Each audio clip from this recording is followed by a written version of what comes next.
함께 읽은 마태복음 17장 14절부터 20절 말씀을 가지고 산을 옮길 믿음이 있습니까? 오늘 이와 같은 제목으로 함께 은혜를 나누고자 합니다. 한번 따라해 볼까요? 산을 옮길 믿음이 있습니까? 이번 주는 특별히 우리가 성찬 예배를 드립니다.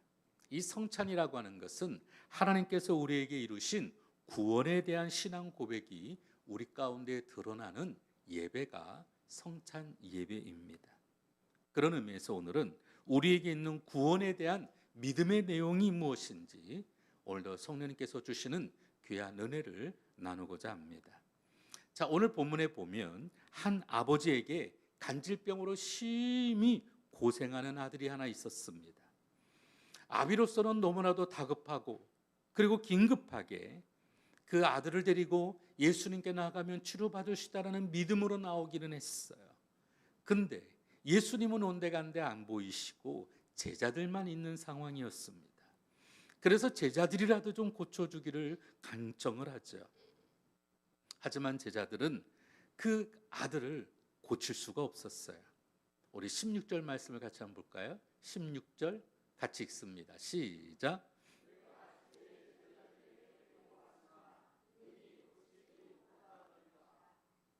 때마침 예수님께서 오시자 그 아버지는 예수님 발 아래 엎드려서 아들을 고쳐달라고 요청을 합니다. 그러자 예수님이 큰 소리로 거기에 있는 모든 사람들이 다 듣도록 이렇게 말씀하셨어요. 17절 말씀 함께 읽습니다. 시작. 믿음이 없고 패역한 세대여, 내가 얼마나 너희와 함께 있으며 얼마나 참겠. 얼마나 내가 너희와 함께하고 있겠고 너희를 또 참으리랴, 이런 말씀이었어요. 근데 이 앞에 보면 믿음이 없고 패역했다라는 거예요. 갑자기 고쳐달라고 하는데 갑자기 예수님은 화가 나셨어요. 이런 말씀을 하셨어요. 아마도 여러분이 저한테 와가지고 목사님 저 기도 좀 해주세요, 수술 중 있는데요, 기도 좀 해주세요 그러면 제가 갑자기 다 그래서 이런 믿음이 없는 세대요, 패역한 세대요 막 그러면서 여러분 막 그렇게 했으면 여러분 어떻게 되겠어요? 깜짝 놀랄 일이죠. 말도 안 되는 일이었을 거예요. 그때 이 말씀을 하시고 아들을 데려오라 명령하시고 귀신을 18절에 보니까 내어 쫓으셨어요. 이 광경을 지켜보던 제자들이 예수님께 조용히 묻습니다. 큰 소리도 안 해요. 자신들이 못했으니까. 지금 상황이 그러잖아요. 자기들이 해결했으면 좋았는데 예수님께서 결국은 뭐라고 큰 소리 내고 이렇게 해결하셨으니 당당하게 못 물어보고 조용히 와서 물어봅니다. 예수님, 분명히 똑같은 상황이었는데 우리에게도 분명히 능력을 주신다고 했는데 왜 우리는 귀신을 떠나도록 그렇게 못했습니까? 그때 예수님께서는 말합니다. 우리 같이 한번 20절 말씀을 같이 한번 읽어볼까요? 20절 시작. 이르시되 너희 믿음이 작은 까닭이니라. 진실로 너희에게 이르노니 만일 너희에게 믿음이 겨자씨 하나일 만큼만 있어도 이 산을 명하여 여기서 저기로 옮겨지라 하면 옮겨질 것이요 또 너희가 못할 것이 없으리라. 너희가 믿음이 적은 까닭 아니냐. 만약 너희에게 겨자씨 하나일 만큼의 자그마한 믿음이 있어도 이 산을 명하여 저기로 옮겨지라 하면 옮겨질 것이요 못할 것이 없다. 여러분 겨자씨 보셨어요? 보셨어요? 다 보셨어요? 안 본 사람도 있죠. 예전에 성지순례 갔다 온 어떤 분이 저한테 겨자씨 하나를 선물로 줬어요. 이렇게 코팅해가지고 겨자씨 하나를, 내가 믿음이 없어서 하나를 주는지. 근데 이 겨자씨 하나이 얼마나 작은지 여러분 이 A4 용지에다가 볼펜으로 하나 그냥 콕 찍으면 되는 거예요. 겨자씨가 그렇게 생겼어요. 겨자씨가 우리 볼펜으로 그냥 콕 찍으면 되는 그 정도 사이즈예요. 우리 여러분이 씨앗이라고 하면 해바라기 씨도 있고 호박 씨도 있고 여러분 큰 것들 많잖아요. 근데 이 겨자 씨는 에게 이게 뭐야? 진짜 바람 불면 날아갈 버릴 정도로 여러분 눈에도 잘 보이지도 않아요. 이게 먼지인지 흙돔인지 아무것도 구분도 안 돼요. 그만큼 작은 겨자 씨지만 이만한 믿음만 있어도 이 산을 들어 저리로 옮겨질 것이다. 이 말씀을 듣다 보니 우리는 이런 생각을 하게 됩니다. 오늘 우리에게 정말 겨자씨만한 작은 믿음이라도 우리 속에 있다면 산을 옮길 수 있는 능력이 되어질 텐데 우리는 아직 산을 옮기지도 못했고 우리 가운데는 이 겨자씨 볼펜으로 콕 찍은 정말 눈에 보이지도 않는 작은 믿음도 없는 건 아닌가. 이것도 아니고 저것도 아니고. 사실 우리는 지금 그런 상황 아니겠어요? 그러나 오해하지 말 것은 우리의 믿음은 하나님 말씀을 들을 때 우리 속에 주어지는 것이지 우리가 지난 2주 동안 살펴본 말씀처럼 우리가 애쓴다고 우리가 노력한다고 우리 스스로 우리의 믿음을 만들어낼 수는 없는 것이죠. 정말 그럴까요? 로마서 10장 17절은 말합니다. 같이 한번 읽어보겠습니다. 시작. 그러므로 믿음은 들음에서 나며 들음은 그리스도의 말씀으로 말미암았느니라. 오늘 우리가 이 믿음이라고 하는 것이 들음에서 나고 들음은 그리스도의 말씀으로 난다고 했으니 결국 이 믿음이라고 하는 것은 주님의 말씀을 들을 때 우리 가운데 주어지게 되는 것이죠. 그저 우리가 호기롭게 그냥 믿음, 그러니까 그냥 다 믿어. 사실 믿음도 없으면서 그냥 억지로 믿는 믿음, 이게 참된 믿음은 아닐 거예요. 오늘 본문을 통해 우리에게 말씀하시는 믿음이라고 하는 것은 오늘 우리가 맥락을 좀 잘 이해해 보아야 되는데요. 사실 예수님께서 갈릴리에 계시다가 이제 예루살렘을 향해 나아가는 그런 상황이었습니다. 이때 제자들의 믿음을 확인하면서 예수님께서는 자신의 죽음, 그리고 자신이 이 죽음을 향해서 그리고 어떤 사명의 길을 걸어가야 되는지에 대해 계속적으로 말씀하고 있는 상황 가운데 있었다라는 것이죠. 자, 우리 오늘 본문 중에 마태복음 17장 앞에 있는 구절을 같이 한번 읽어볼까요? 같이 한번 읽겠습니다. 9절 시작. 그들이 산에서 내려올 때에 예수께서 명하여 이르시되 인자가 죽은 자 가운데서 살아나기 전에는 본 것을 아무에게도 이르지 말라 하시니. 누가복음 9장 31절도 같이 한번 읽겠습니다. 시작. 영광 중에 나타나서 장차 예수께서 예루살렘에서 별세하실 것을 말할세. 지금이 어떤 상황이냐? 예수님께서 예루살렘의 입성과 함께 우리가 잘 알고 있는 것처럼 종료주일을 맞아 오늘도 입성하시고 십자가의 사명을 감당해야 하시는, 그래서 예수님의 이 의도하고는 전혀 다르게 지금 제자들의 머릿속에는 뭐가 있어요?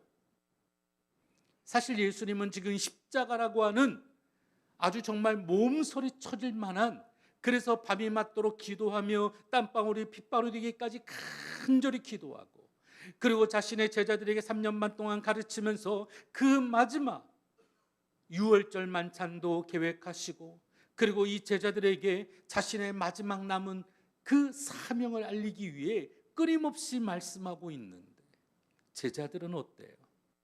이스라엘의 정치적, 군사적, 마치고 로마의 압제에서 벗어나 독립을 추구하고, 그리고 뭔가 그 자리에서 꼭 한 가지 그냥 자리라도 누가 더 높은 자리에 올라갈까, 서로 그런 생각밖에 없었습니다. 주님의 말씀을 전혀 듣지 않고 자신들의 왜곡된 주장만 가득 차 있었습니다. 이런 제자들에게 우리 주님께서 그래서인지는 몰라도 우리가 아무런 능력을 행하지 못했다라고 말했을 때 예수님께서는 믿음이 적은 자들이요, 이 패역한 세대요, 오늘도 그렇게 말씀하고 계시고 있는지도 모르겠어요. 예수님께서는 끊임없이 제자들에게 말씀하셨건만 이 제자들이 이 주님의 말씀을 왜곡했어요. 왜 그랬을까요? 그것은 바로 우리 마음 안에 있는 자기 주장 때문에 그렇습니다. 사실 저는 이렇게 상담을 공부하기는 했지만 별로 상담하기는 참 못해요.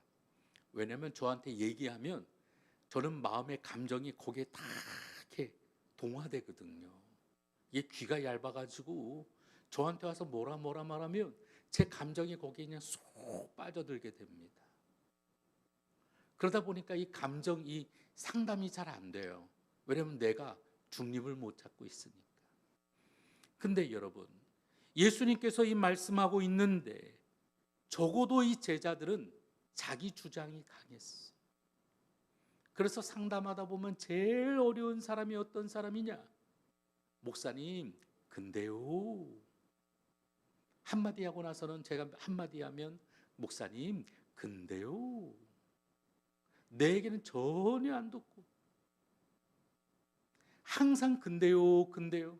이 근대는 현대 전예가 바로 근대이긴 한데, 근데 사람들은 늘 자신의 주장과 자신의 생각을 끊임없이 이야기합니다. 근데요. 내 말을 들으라는 거죠. 그래서 오늘 여기 본문에 보면 이 산을 옮긴다라고 하는 표현에 우리가 같이 한번 생각해 볼 필요가 있습니다. 왜 믿음을 산하고 이렇게 비교해서 이야기하셨을까? 전통적으로 산이라고 하는 개념은 마치 꼭 하나님께로 나아가는 관문과도 같았어요. 이스라엘 역사상 가장 위대했던 아브라함도 하나님의 거룩한 역사적인 체험을 한 것이 모리아 산이었습니다. 사랑하는 아들 이삭을 데리고 하나님께 번제하러 가면서 그 아들을, 내 아들을 내게 번제로 드리라고 했을 때 그저 주저없이 하나님의 일하심을 기대하고 믿음 안에 나아갔던 그곳이 모리아였습니다. 또한 모세는 어땠을까요? 가시떨기 나무에서 오늘도 하나님의 거룩한 음성을 들었던 그곳, 이스라엘 백성들과 하나님의 말씀을 나누기 위해 하나님께서 주셨던 그 계명을 받았던 곳도 바로 신의 산이었습니다. 산이라고 하는 것은 하나님의 임재와 그리고 특별한 하나님의 역사를 기대케 하는 곳이 바로 산이죠. 우리 민족도 산 그러면 우리의 정신들이 깃들어 있다고 생각들을 했어요. 그래서 일제강점기 일본 사람들은 이 대한민국의 정기를 누르기 위해서 산마다 쇠꼬챙이를 꼽았잖아요. 모르시나요? 산마다 그냥 장대 같은 못을 그냥 박아놨어요. 정기를 죽여야 된다고. 그랬더니 여러분 저기 또 태백산이나 아주 뭐 계룡산이나 이런 데 가면 어때요? 우리나라에 또 이 신령한 또 은혜들을 사모하는 분들이 또 대한민국에 너무 많아가지고 그냥 불 같은 데 파가지고 거기서 먹고 자면서 기다이다 피나이다 뭐라도 그냥 막 신내림을 받으려고 하고 영적인 체험을 하려고 하는 곳이 산이잖아요. 이스라엘도 마찬가지였습니다. 하나님께 나아가는 거룩한 장소, 그곳이 산이었어요. 그런데 겨자씨 같은 믿음만 있어도, 비록 눈에 보이지 않는 볼펜으로 그냥 점 하나 콕 찍으면 되는 겨자씨만한 작은 믿음, 진짜 믿음이라면 그 자그마한 믿음이라도 우리가 전통적으로 생각하듯 하나님께 나아가는 길이었던 그 산도 이곳에서 저곳으로 바뀌어질 수 있는, 아니 뒤집어 버리는 놀라운 역사를 일으킬 수 있다라는 것입니다. 뿐만 아니라 예수님의 십자가 사명의 길에 대한 바로 오늘도 우리 주님께서는 간절한 소망의 외침과도 같이 그렇게 그들에게 말씀하고 있는지도 모르겠습니다. 그러므로 사랑하는 행복한 성도 여러분, 믿음은 보지 못하는 것을 억지로 믿는 척하는 것이 아닙니다. 무조건 믿습니다. 그저 그냥 믿습니다. 믿어지지도 않는 어떤 것을 내 것으로 확신하려고 여러분 더더욱 자기 안에 확신하는 것은 믿음이 절대로 아닙니다. 설령 우리의 믿음이 겨자씨만한 것처럼 보이지 않는 자그마한 것일지라도 하나님께서 우리를 구원에 이르도록 하기에 충분할 만큼 완벽한 믿음을 주셨다고 하는 것을 믿으시기를 주의 이름으로 부탁을 드립니다. 오늘 우리는 뭔가 대단한 믿음을 우리가 가져야지만 우리가 구원을 얻고 하나님의 역사를 일으킨다라고 생각하고 있습니다. 그런데 믿음은 그런 것이 아니에요. 하나님께 나아가는 것도, 하나님의 역사를 일으키는 것도 이미 오늘 우리 가운데는 충분한 믿음이 주어진 줄 믿으시기를 바랍니다. 근데 오늘 우리는 마치고 무당에게 뭔가 쇼하듯이 춤을 춰야 하고 북을 쳐야 하고 나팔을 불어야 하고 뭔가 꼭 대단한 일을 해야지만 우리가 꼭 일이 일어난다라고 생각하는 거죠. 근데 절대 그렇지 않습니다. 자그마한 겨자씨만한 믿음이 있다면 우리 가운데는 하나님의 크고 놀라운 일들을 이루어낼 수 있음을 믿으시기를 바랍니다. 우리가 살아가는 모든 것들이 그래요. 아까도 우리가 찬양을 불렀지만 나는 주를 섬기는 것에 후회가 없다고 그랬어요.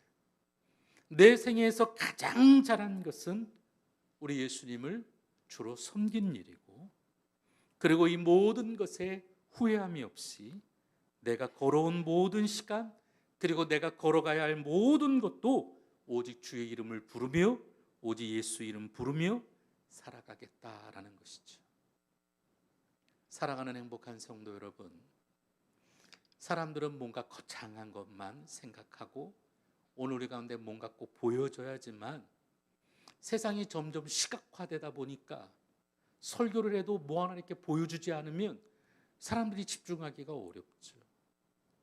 세상에서 뭔가 꼭 마술사처럼 뭔가를 싹 해야지만 사람들이 혹하는 그런 시대가 되고 말았습니다. 그러나 정작 중요한 건 오늘도 우리가 그냥 무작정 믿겠다라고 하는 것도 아니고 주님이 말씀하신 그대로 이 자그마한 겨자씨만한 믿음조차도 우리가 기대하며 다른 것들을 생각하지 않고 내 주장도 생각하지 않고 오직 주님께만 집중하는 저와 여러분이 되어지기를 주의 이름으로 부탁을 드립니다. 우리가 행복해져야 될 가장 중요한 이유는 바로 예수님 때문입니다. 정말 예수님 때문에야만 합니다. 다른 것이 필요한 게 아닙니다. 우리 장로님들도, 우리 권사님, 안수집사, 우리 집사님들도 우리의 사역 속에 가장 중요한 것은 바로 예수님 때문에 우리 영혼이 잘 되고 범사가 잘 되고 강건하게 되어지는 놀라운 역사를 기대해야 될 줄로 믿습니다. 다른 것이 필요 없죠. 제일 중요한 것은 바로 이 작은 믿음이라도 필요한 겁니다. 오늘도 주님께 맡길 수 있는 믿음, 오늘도 주님이 우리 가운데 역사하실 것이라는 믿음, 우리 가정에 우리 자녀들을 위해 우리 삶 가운데 함께 하실 것이라고 하는 이 믿음의 소망 속에 오늘도 우리가 믿고 구할 때 오늘도 성령의 놀라운 역사들은 우리 가운데 일어나게 되어질 줄로 믿습니다. 그러므로 이번 다가오는 주일에 우리도 이와 같은 믿음을 가지며 주님만을 바라봤으면 좋겠습니다. 딴 게 필요한 게 아닙니다. 우리는 바로 우리 주님 한 분만으로도 만족하고 기뻐하는 작은 믿음일지라도, 보이지 않는 믿음일지라도 오직 주님께만 집중하는 저와 여러분 되시기를 주의 이름으로 축원합니다.